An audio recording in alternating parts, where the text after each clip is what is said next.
Hola, bienvenidos a un nuevo vídeo del canal de Gym Virtual Food. Soy Sergio, especialista en nutrición deportiva, y hoy os voy a dar algunos consejos para todos aquellos que os estéis aventurando, ¿no?, a empezar a hacer algún deporte, o aquellos que ya estáis y considero que os pueden venir muy bien también. Empecemos.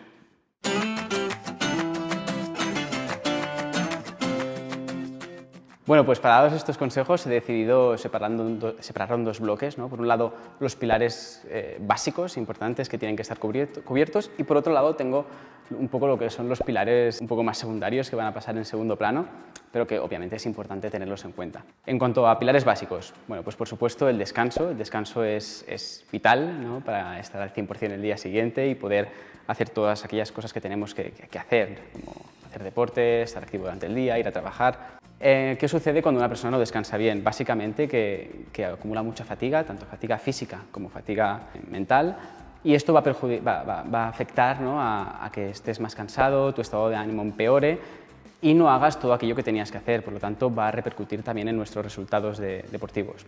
Además que obviamente cuando trasnochamos, a las 2 de la mañana no vas a ir a la cocina a hacerte una ensalada, ¿no?, sino que lo más probable es que vayas a la despensa y coges algún tipo de alimento ultraprocesado, ¿no?, o de fritura que es poco interesante. Luego tenemos el deporte, y no me estoy refiriendo obviamente a qué deporte haces, sino que obviamente también influye, ¿no?, y en función de si es un deporte un poco más de fuerza va a tener unos resultados y una estrategia detrás, y si es un deporte cardiovascular va a tener otra. Pero me refiero sobre todo a la intensidad y la frecuencia con la que realizas el deporte. La intensidad tiene que ser obviamente elevada, me refiero sobre todo al rango de esfuerzo que estás dando cuando estás haciendo ese deporte, y la frecuencia los días a la semana que entrenas. Un rango de 3-5 días suele ser lo apropiado. Luego tenemos el NEAT, que el NEAT es uno de esos factores que se vienen muy perjudicados cuando no descansamos bien, y el NEAT es toda aquella actividad que conlleva un gasto calórico que no está planificada. Podría ser, pues, si eres más de subir por las escaleras, ¿no?, y no coger el ascensor, eso conlleva un gasto. Gesticular, hablar. Una persona que, por ejemplo, trabaja en la obra o en la restauración tiene un gasto muy por encima, ¿no?, que una persona que está en una oficina sentado. Pues este gasto calórico también tiene que prestarse atención, ¿no?, y es importante. ¿Cómo podemos aumentarlo? Pues, por ejemplo, estar activos durante el día y además pues, intentar hacer los 10.000 pasos diarios, por ejemplo. Pues puede ser un buen objetivo para ir aumentando el NEAT y así ir aumentando tu gasto calórico. Luego tenemos también, por supuesto, la alimentación. Es súper importante, y cuando me refiero a alimentación me refiero sobre todo a los macronutrientes que vas a ingerir, ¿no?, grasas, carbohidratos y proteínas. Sobre todo las proteínas tienen que estar bien cubiertas. Actualmente la gente suele comer un rango de 1-1,2 gramos por kilo de peso, y sería interesante que estuvieran en rangos más altos de 1,6, 1,8, y ahí depende de qué estrategia o qué objetivo tengas o qué deporte hagas, incluso 2 sin ningún tipo de problema. Y también muy importante la cantidad de calorías que aportamos, no solo la cantidad, que obviamente tiene que estar cubierto, ¿no?, y esa ingesta calórica de energía tiene que estar cubierta, sino también con qué alimentos aportamos esas calorías. Es decir, sí que es importante que los alimentos que estés ingiriendo tengan una densidad nutricional alta y realmente te sacien, tengan fibra y tengan pues, micronutrientes necesarios como vitaminas, minerales, etc.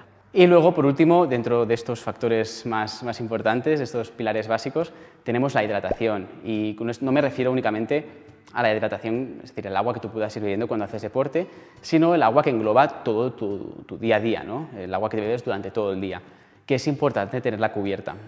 La mejor manera al final de no equivocarte con el agua que tienes que consumir es haciendo un poco caso al organismo, ¿no?, y al final el cuerpo es sabio y tiene la regulación, ¿no?, el mecanismo de la sed, para que tú puedas ir sabiendo si tienes sed o no. Entonces lo más fácil no es ponerte un número y decir, bueno, pues según tu peso, ¿no?, o según el deporte que haces tienes que beber tanta agua, sino ir haciendo caso a lo que el mismo cuerpo te va diciendo. Estos serían un poco los pilares básicos. Ahora vamos a pasar un poco a los factores no tan importantes, ¿no?, que no corren tanta prisa a la hora de cubrirlos, pero sí que son importantes y es necesario tenerlos en cuenta, y por eso vamos a hacer una pequeña mención. Por un lado tendríamos la técnica, no solo la técnica que tú empleas al hacer deporte, no solo en el ámbito del gimnasio, sino en cualquier otro deporte que hagas. Esto se puede extrapolar a cualquier deporte. ¿Por qué es importante? Bueno, por supuesto, para evitar lesiones y para que el deporte que estemos realizando al final tenga unos beneficios y que puedas ir progresando, ¿no? Y con esto enlazo al siguiente punto de estos factores, que es la progresión. Es vital, según vayas haciendo deporte, vayas aplicando una sobrecarga progresiva y poco a poco vayas aumentando la dificultad, porque si no, si haces siempre lo mismo, el cuerpo se va a acostumbrar. Esto no quiere decir que esto sea malo, ¿no? Al final siempre es mejor hacer algo, que aunque siempre hagas lo mismo, pero si queremos ir progresando y aumentando el rendimiento deportivo, es necesario ir aplicando esta sobrecarga e ir poniendo estímulos que sean más complicados o, bueno, en el caso del gimnasio quizás sería más fácil, ¿no? Que vendría siendo o reducir un poco el descanso o aumentando el peso del que estemos levantando. Luego, muy importante también la rutina que estemos realizando, que esté adaptada al 100% a tus capacidades. No tiene ningún sentido que te pongan una rutina que sea para un nivel avanzado cuando tú acabas de empezar a hacer ese deporte. Y esto, al final, lo que desencadenaría en una lesión casi seguro, ¿no? Así que es importante que esté adaptada y que tenga coherencia, ¿no? El típico, esto suele pasar mucho en el gimnasio cuando la persona, los hombres, por ejemplo, van y empiezan a hacer press banca, ¿no? y van todos los días a hacer press banca, o bueno, las mujeres que van a hacer bici y cinta y no hacen un ejercicio más generalizado, al final que sea más beneficioso, ¿no? Hacer fuerza, hacer cardio y hacer todos los grupos musculares, no solo el inferior, sino también el superior. Y por último, los objetivos, y esto es un tema muy importante, donde la gente suele ponerse objetivos como muy a largo plazo, ¿no? En plan, yo quiero tener este cuerpo o yo quiero nadar así, y considero que es mucho más interesante irte poniendo objetivos a corto plazo, que vayas viendo que vas evolucionando y que vas progresando y que a nivel de autoestima, ¿no? y de ver que realmente estás haciendo algo y que vas poco a poco avanzando. Si no, de lo contrario, nunca vas a ver que estés llegando a la meta, ¿no? Porque tienes un objetivo que es súper complicado y que te va a llevar un montón de tiempo. Así que mucho más interesante ponerte objetivos pequeños, ¿vale? Y por último, para ver que cumples también estos objetivos, hacer algunas mediciones muy sencillas. Pues, por ejemplo, hacerte el perímetro de la cintura, de la cadera, de la pierna, del brazo, ¿no? y del pecho. Y de esta manera, junto al peso, pues poder saber un poco cómo estás evolucionando. Puede ser un buen medidor, ¿no? Eso junto a alguna foto, ¿no? A principio de mes para ir viendo e ir comparándolas. Bueno, espero que os haya gustado y que hayáis sabido identificar quizá cuál es el punto donde más falláis o los puntos para intentar arreglarlos. Si tenéis alguna sugerencia o queréis hablar sobre algún punto, podéis encontrarme en cuenta de Instagram, sergio.gymvirtualteam, y nos vemos por allí. Un abrazo.